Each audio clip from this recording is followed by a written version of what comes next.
Hey, and welcome back to another video. Today we're going to be taking a look at the Honor Rising G1, and we're going to be learning how to sand down a saddle so that we can lower the action on the guitar effectively. So go ahead and set this down, and let's go over the tools that we're going to be using for doing this type of work. So we're going to need a capo, Sharpie, or some other marker. Sandpaper, and I usually recommend, this is just an assortment of 120 and up. I believe it goes up to like 3,000, but usually I recommend at least 180, maybe a 240 and 400. You can get away with just a 240 though. And then we're going to be using a Music Nomad string action gauge ruler. You have another action gauge ruler from another brand, that should work fine. Sandpaper doesn't have to be in this pack, and the capo doesn't have to be exactly the same either, or the marker. But I will leave description links in the description below for everything I'm using. I'm going to take off this fret wrap. And first thing I want to know is, where is the action and where do I want it to be? So in a more playing position, I'm going to measure the string height from the bottom of the low E string to the top of the 12th fret. And right now I'm sitting at about a 3 millimeter. And on high E, I'm sitting at about 2.5. Okay, so a 3, I usually want about a 1.5. It's kind of low for an acoustic guitar, but that's my preferred action height, and I've already leveled the frets on this, so I know if I lower the action, it should be fine. On high E, we're sitting at about a 2.5, and I want it sitting at about 1. So I need to file down the saddle about 1.5 millimeters. So in order to do this, these are pretty new strings. I put them on last week. I played the guitar maybe a total of 2 hours. So I don't want to get rid of these strings or have to replace them completely. So I'm just going to loosen it. And once the strings are pretty loose, I'm going to go ahead and remove the string pins and pull the ball end of the string out of the guitar so that I can get to the saddle. So we'll get back to you when that is ready. All right, now that all the strings are loose, like I said, I'm going to pull the string pins out. And if you don't, can't do it by hand, that's fine. You can use a string pin puller, another tool that you might need. And the string's going to be kind of floppy and loose, and I don't want it going anywhere. So I'm actually going to capo down at the first fret so I can pull the string out of the way, but it's not going to get tangled up at the head with the rest of the strings. So you can pull them out in pretty much any order and just set them to the side. Now that the strings are out of the way, I can take the saddle out, and I want to make note of where there's a notched edge. So come back over to camera real quick. You can see there's a notched edge right here, and then this side is pretty much all smooth. The notched edge is supposed to be on the higher end of the saddle. Sometimes you don't have to file the saddle down. Sometimes there'll be a shim inside the slot where the saddle sits in the bridge. In this case, there is no such thing. It's just the bridge itself. So we're going to file this down or sand this down. I don't need the guitar on the desk while I do this, so I'm going to go ahead and send it over to the side. And let's come back over here. So I have the saddle. I know that I need to take it down by about 1.5 millimeters. So looking at the saddle, I can kind of figure out where that is with the ruler on the side here. And I just want to make a mark. Some people will draw a full line. Usually I just make a mark at about 1.5 millimeters up. Like so. Okay, and I can kind of draw that all the way across if I want. I don't want to take off too much material, but this should be a good indication of where the saddle needs to be. Okay, I don't want it perfect. I don't need it perfect. I just want it roughly 1.5 millimeters across. I can kind of check with my ruler to make sure where I go that it's 1.5. So there it's a little bit higher than 2. About 1.5. Yeah, okay. So for the most part, it's in the right spot. I want most of that black line or all of it gone, and I can always polish the rest off. Again, coming over to the sandpaper. I prefer ordering my sandpaper online because I get a big assortment for very little money. Whereas if I go to the store and try to buy sandpaper, it's usually a little bit more expensive. Like I said, you can get away with just 240 grit. But if you want to polish up the bottom of the saddle, I'm going to recommend starting about 180. 180, going up to 240, and then usually going to about 400. You can always go more than that. You can always start a more coarse paper as well. But you don't have to.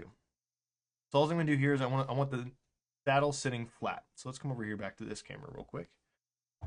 Okay, so I want the saddle sitting flat because I'm going to run it across the paper side to side like this to file down the bottom. I'm right-handed, so I'm going to use my right hand to do this. Let's see if I can get you on the other camera here. Yeah, there we go.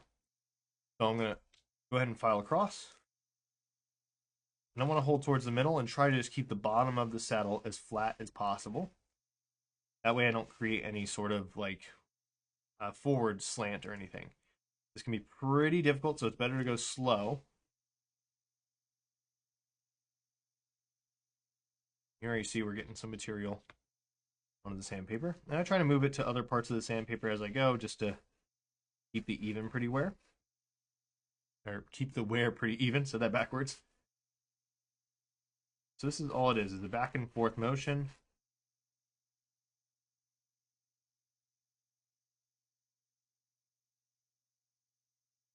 And I have that black line that I drew to kind of guide me. If that black line's gone, I've gone way too far. So I'm going to go ahead and measure here. I was sitting at about 1.5 to 2 on average across the entire saddle. Right now I'm sitting at 2 there, 2 there. There. Okay, so it's still about 2 everywhere. That's fine. Let's take it in more. Again, I'm trying to make sure that I'm holding it flat. If I start to lean back and forth, that can cause issues with intonation. We want it to be flat on the bottom.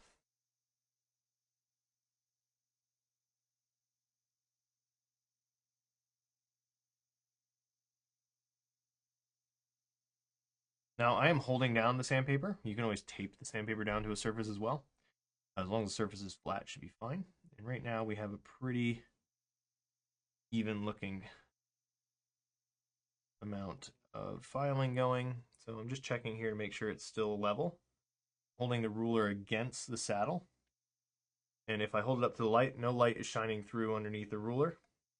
That means I'm doing a job keeping it flat.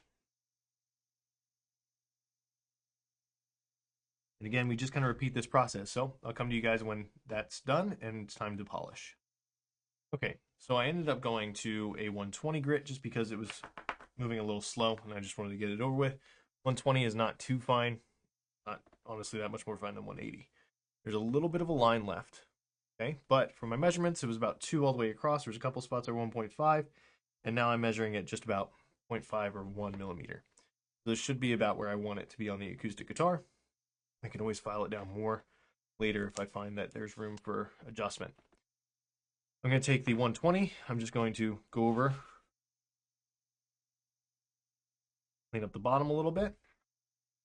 Then I'm going to go to my 400. Again, just running it on the bottom. Just to smooth out the bottom. And now I want to take care of that, what do you call it? The ridge there. So 180, sorry. This is 400. Could have gone 280 first. Okay, and then the 400 on the bottom and the front. 400 is not going to take off a lot of material. It's just going to smooth things out. So again, there's the line. I take it. And I just kind of move it around.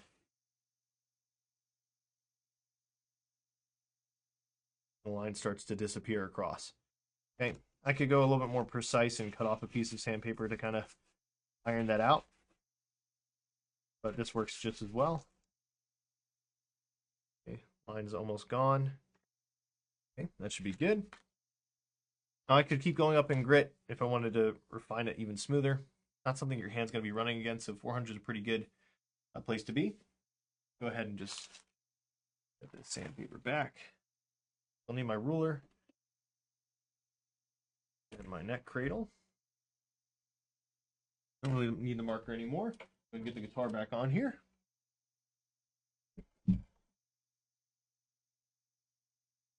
Okay. And I don't want to restring the whole guitar. I'm just going to put in low E. The saddle in place. Because this will be a good indication of whether or not I want to file it down more or not.